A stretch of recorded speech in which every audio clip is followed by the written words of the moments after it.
This is a story that was told to JC by her grandmother about an abandoned house sitting on Indian burial ground protected by the chief of the Native American tribe, and why his spirit is still lingering in that house. Her grandmother told her this story and made her promise never to go there. JC laughed, looking at her grandmother as she stood there with no emotion on her face at all. When she got like that, JC knew she was serious, so she asked why. She told JC not to question her and just do it. Promise me you won't go inside that house.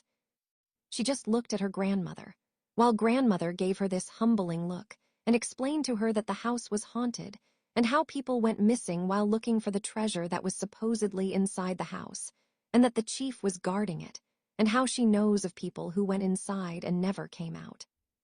JC didn't believe a word she said, but she never knew her grandmother to lie to her, so she promised, and she kept her promise for years. Even after her grandmother passed, she still kept her promise until one day. It was a beautiful sunny day that stretched across the land, and the sky was a beautiful blue, the perfect day to enjoy. JC and Mia was walking, doing nothing special, just enjoying the day. What JC didn't realize at the time was that Mia was taking them through a specific path on purpose.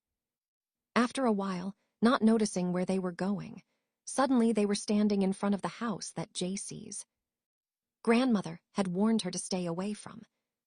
Mia wanted to go inside the house despite how JC felt about it and the numerous warnings from her grandmother.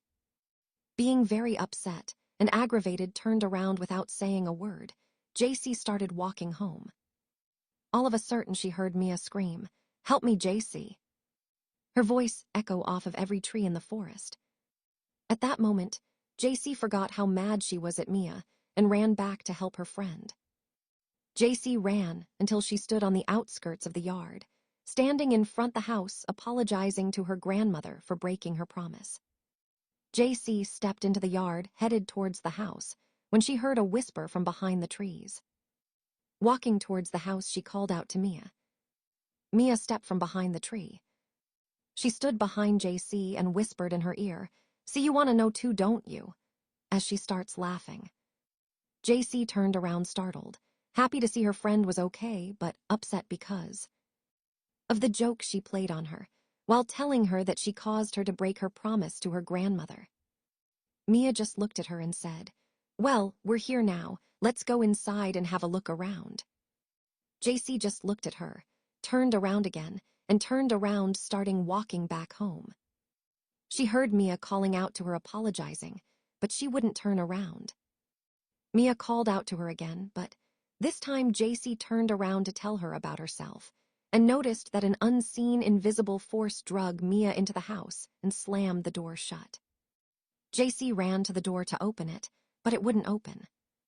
JC screamed into the house, telling Mia that she'll be back, she's going to go for help. You can barely hear Mia begging her not to go as the house swallowed her words. JC got halfway down the path when she ran into her friends Sam and Alex, explaining to them what had happened. After a few minutes of back and forth, they finally went to the house. Sam and Alex got to the front door, and JC was still staring at the house again, asking her grandmother's forgiveness, and for breaking her promise not to got into the house. Steadying her nerve, she finally went inside, but now the door opened. As they finally got inside the house, JC got this feeling that we're being watched, despite the fact that one else was inside the house except them. Despite the warnings and the eerie feeling that hung in the air, JC, Sam, and Alex went inside the old dilapidated house to look for Mia. The walls were decayed and crumbling. Sam, JC, and Alex split up to look for Mia. JC turned around, and it looked as if Sam and Alex just seemed to disappear, as if they were the spirits inside the house. JC is now looking for Sam and Alex as well as Mia. As she is walking down the hallway, she hears a soft voice tell her to leave. Nervously, JC, walking faster, made her way through the hallway when she heard the voice again. But this time, in a more demanding tone, telling her to leave the house. She closed her eyes and pictured her grandmother, who was telling her not to be nervous nor afraid. When JC opened her eyes, she saw the shadowy figure at the end of the hallway, staring at her as if its eyes were looking into her soul. The menacing spirit came to her and demanded to know why she was in his house. So JC nervously explained what had happened and why she was there. The shadowy figure told her to leave, but she nervously explained that she couldn't leave her best friend inside the house. JC called out to her grandmother, which seemed to have calmed the spirit down somewhat. The spirit told JC to find her friends and to leave this place. The spirit also told her that he will do nothing because he had great respect for her grandmother. Shocked by this, JC was no longer scared or nervous, but curious. As she called to the spirit of the house, asking it, "How do you know my grandmother?" It fell on deaf ears as the spirit disappeared just as quickly and silently as it appeared. JC heard Mia screaming, and as she made her way down the hallway, suddenly a door appeared from out of nowhere which led down to the basement. Being cautious, she went down the stairs, and there she was standing in front of this large door. JC tried to open the door, but the door wouldn't budge, so she just started screaming to the spirit, "Please let me save my friend, and I'll promise to never enter your home again." This time, instead of a shadow, the spirit decided to show himself, which made JC jump and scream in panic. The spirit appeared to her and made her promise to leave. As the spirit motioned his hand in front of the door, it opened. JC thanked the spirit just as Mia was coming out of the room, giving JC the biggest hug as Mia asked her, "Who are you talking to?" JC pointed in the direction of the spirit, but JC was the only one who could see or hear it. Mia apologized for what she did, bring them to this house, and that she should have listened. JC noticed that, when her and Mia went up the stairs from the basement, Sam and Alex was nowhere to be found. Just then the spirit of the house demanded that they leave. JC told the spirit that she will keep her promise to him as soon as she finds her other two friends. Just then, Sam and Alex appeared in front of her and Mia like magic. Mia hugged Alex and Sam, and then looked over at JC. JC was talking to the spirit of the house, but they couldn't see the spirit, so they asked her if she's all right. Before she could answer, the spirit told her that she's the only one who can see or hear him. So the friends made their way to the door to leave, but the door wouldn't open. JC yelled out her promise to leave this house and never step foot in here again. As she made her friends promise the same.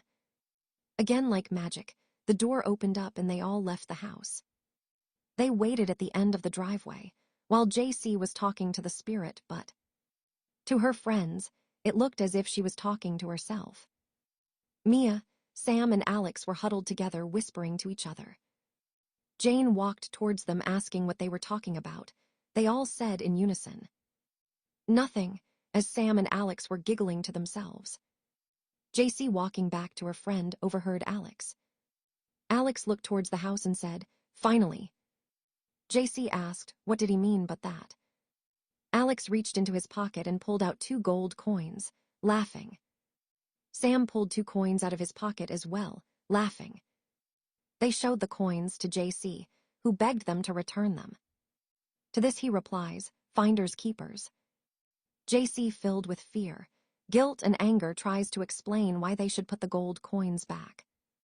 But before she can get the words together to explain, the spirit of the house shows himself. Now everyone can see him.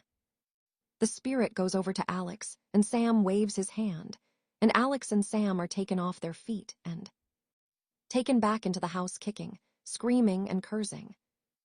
Now the spirit is making its way towards Mia. Jane steps in between them and tells the spirit that Mia wouldn't do anything like that. "She's my best friend and I trust her." JC looked towards Mia and says, "Right, Mia." Mia tried to hide the look of fear as sweat poured from her forehead.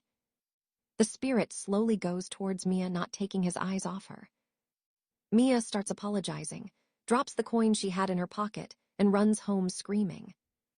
At the top of her lungs, "I'm sorry, I'm sorry." Those words echoed through JC's mind as she can't believe what just happened. She apologized to the spirit on Mia's behalf, saying that she is generally a good, sweet person. The spirit said to JC, "This cannot go unpunished," and the spirit just vanished. JC didn't know what to think, so she went home. A few days later, she went to see Mia, but her mother answered the door instead, looking relieved as she saw her. Mia's mother explained what happened when Mia got home that day, saying that she won't eat, talk to us, or even come out of her room.